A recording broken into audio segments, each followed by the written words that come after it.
Thomas and Percy are good friends, but sometimes Percy teases Thomas about being frightened, and he doesn't like that at all. One evening he was dozing happily in the shed, but Percy wanted to talk. "Wake up, Thomas. Are you dreaming about the time you thought I was a ghost?" "Certainly not.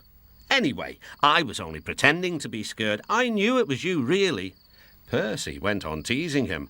"I hope the guard leaves the light on for you tonight." "Why?" asked Thomas. "I quite like the dark." "Oh, really?" exclaimed Percy. "I am surprised. I'd always thought you were afraid of the dark. I wonder why." Thomas decided to say nothing and went to sleep instead. Next day, the Fat Controller arrived. "I would like you to go to the harbour tonight to collect something rather unusual." "What sort of something?" "Wait and see." Percy was moving trucks into a siding. Henry arrived with his goods train. The signalman switched the points and Percy waited on the siding until Henry had steamed by. Then there was trouble. "The points are jammed," called the signalman. "I can't switch them back. The workmen will mend them in the morning. It's too late now." Said Percy's driver. "I'm sorry, Percy, but you will have to stay here for the night." "Where are you going?" asked Percy. "Home for tea," replied the fireman. Percy was speechless. He watched as the other engines went home to the shed. Night time came and Percy began to feel very lonely. "Oh dear," he murmured, "it's very dark." Oh, what's that?" It was only an owl, but Percy didn't realise this. "I wish Thomas was here too," he sighed. Thomas was waiting for his mysterious load at the harbour. Suddenly, there it was. "Cinders and ashes," cried Thomas. "It's a dragon." "Don't worry," laughed his driver. "This dragon is made of paper. It's for the carnival tomorrow." Workmen lifted the dragon onto Thomas's low loader and put lights all around it for protection. Then Thomas set off into the misty night.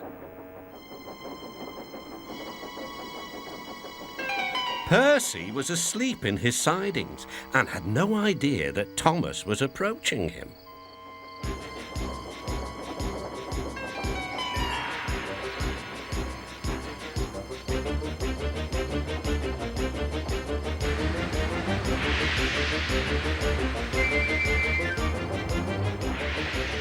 "Help!" cried Percy. "I'm not going to open my eyes until my driver comes." Next morning, the points were mended and Percy puffed back to the junction. Gordon was just about to leave with the express. "You'll never guess what I saw last night." Gordon was in no mood for puzzles. "I'm a busy engine. I don't have time for your games." "I've seen a huge dragon. It was covered in lights." Gordon snorted. "You've been in the sun too long. Your dome has cracked." When the other engines heard the news, they laughed too. "Look out, Percy," chuckled James, "or the dragon may gobble you up." "No one believes me," puffed Percy. "Maybe I did imagine the dragon after all." But Percy soon found out that he hadn't. "Help! Save me!" cried Percy. "It's all right," whistled Thomas, and he explained about the carnival. "By the way, how was your night out?" Percy decided to tell Thomas the truth. "Well, Percy," said Thomas, "maybe we do get scared sometimes, but if we're not afraid to tell each other, then that means we're quite brave too."